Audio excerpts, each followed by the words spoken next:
ನನಗೆ ಬಹಳ ಆಶ್ಚರ್ಯ ಆಗಿತ್ತು. ಆಡಳಿತ ಯಂತ್ರ ಹೆಂಗಿದೆ ಅನ್ಲಿಕ್ಕೆ ಭಾಗ್ಯಲಕ್ಷ್ಮಿ ಯೋಜನೆ 5-6 ತಿಂಗಳಿಂದ ಬರಲೇ ಇಲ್ಲ. ಯಾಕೆ 5-6 ತಿಂಗಳಿಂದ ಬರಲಿಲ್ಲ ಅಂತೇಳಿ ಪತ್ರಿಕೆಗಳೆಲ್ಲ ಬಹಳ ದೊಡ್ಡ ಸುದ್ದಿ ಆದಾಗ ಮಂತ್ರಿಗಳು ಹೇಳ್ತಾರೆ ಗೃಹಲಕ್ಷ್ಮಿ 4-5 ತಿಂಗಳಿಂದ ಬರಲಿಲ್ಲ ಅಂತ ಆದಾಗ ಮಂತ್ರಿಗಳು ಹೇಳ್ತಾರೆ ನನಗೆ ಹುಷಾರಿರ್ಲಿಲ್ಲ, ನನಗೆ ಆರೋಗ್ಯ ಸರಿಲಿಲ್ಲ, ಅದಕ್ಕೆ ಗೃಹಲಕ್ಷ್ಮಿ ಬರಲಿಲ್ಲ ಅಂತ. ಇವ್ರ ಮನೆಯಿಂದ ಕೊಡ್ತಾ ಇರೋದಲ್ಲ, ಇವ್ರ ಪ್ಯಾಕೆಟ್ ನಿಂದ ಕೊಡ್ತಾ ಇರೋದಲ್ಲ. ಒಂದು ಸರ್ಕಾರದ ವ್ಯವಸ್ಥೆನಲ್ಲಿ ಪ್ರತಿ ತಿಂಗಳು ತಲುಪಬೇಕು ಅಂತ ಒಂದು ವ್ಯವಸ್ಥೆ ಇದೆ. ಅದನ್ನ ಬಿಟ್ಟು ನನಗೆ ಹುಷಾರಿರ್ಲಿಲ್ಲ ಅದಕ್ಕೆ ಗೃಹಲಕ್ಷ್ಮಿ ತಲುಪಲಿಲ್ಲ ಅಂತಂದ್ರೆ ಆಡಳಿತ ವ್ಯವಸ್ಥೆ ಎಲ್ಲಿ ತೆಗೆದುಕೊಂಡು ಹೋಗ್ತಾ ಇದ್ದೀರಿ ಸರ್? 2 ನಿಮಿಷ. ಹಾಗಾಗಿ ಎಲ್ಲಿ ತೆಗೆದುಕೊಂಡು ಹೋಗ್ತಾ ಇದ್ದೀರಿ?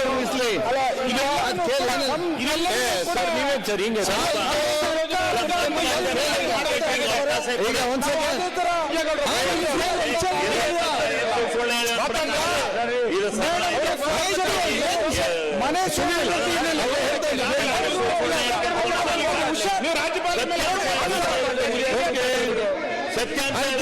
ಈಗ ಮಾತಾಡೋ ನಾವೇನು ಮಾಡಲ್ಲ.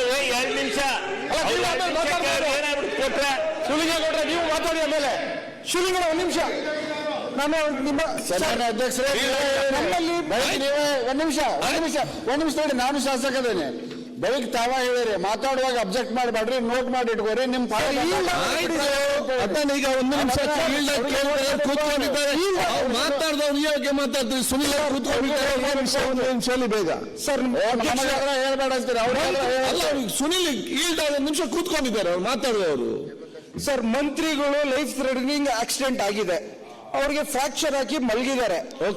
ಈ ನಡುವೆ ಸರ್ ಪೊಲಿಟಿಕಲ್ ಅಡ್ವಾಂಟೇಜ್ ತಗೊಂಡು ಆ ತರ ಮಾತಾಡೋದಕ್ಕಿಂತ ಮೀಟಿಂಗ್ ಕಂಡಕ್ಟ್ ಮಾಡಿ ಯಾವ ರೀತಿ ದುಡ್ಡನ್ನು ಒದಗಿಸಬೇಕು ಅನ್ನೋ ವಿಚಾರದಲ್ಲಿ ಶಾರ್ಟ್ ಫಾಲ್ಸ್ ನ ಹೇಳೋದು ತಪ್ಪು ಅನ್ನೋದಕ್ಕೋಸ್ಕರ ಅಧ್ಯಕ್ಷರೇ, ಆಡಳಿತದ ವ್ಯವಸ್ಥೆಯಲ್ಲಿ ಬಜೆಟ್ ಅನ್ನ ನಾವು ಪಾಸ್ ಮಾಡಿಕೊಟ್ಟ ನಂತರ ಯಾರಿಗೋ ಹುಷಾರಿಲ್ಲ, ಯಾರಿಗೋ ಮೈಕೈ ನೋವಾಗಿದೆ, ಯಾರಿಗೋ ತೊಂದರೆ ಆಗಿದೆ ಅನ್ನೋ ಕಾರಣಕ್ಕೆ ಯೋಜನೆ ನಿಲ್ಲಲ್ಲ. ನಾವು ಬಜೆಟ್ ಅನ್ನ ಪಾಸ್ ಮಾಡಿಕೊಟ್ಟ ನಂತರ ಅದನ್ನ ರಾಜ್ಯದ ಜನರಿಗೆ ತಲುಪಿಸಬೇಕಾಗಿರುವಂತದ್ದು ಸರ್ಕಾರದ ಹೊಣೆ. ಅದನ್ನ ಮಾಡಲಿಲ್ಲ ಅನ್ನುವಂಥದ್ದು ನಮ್ಮ ಆತಂಕ.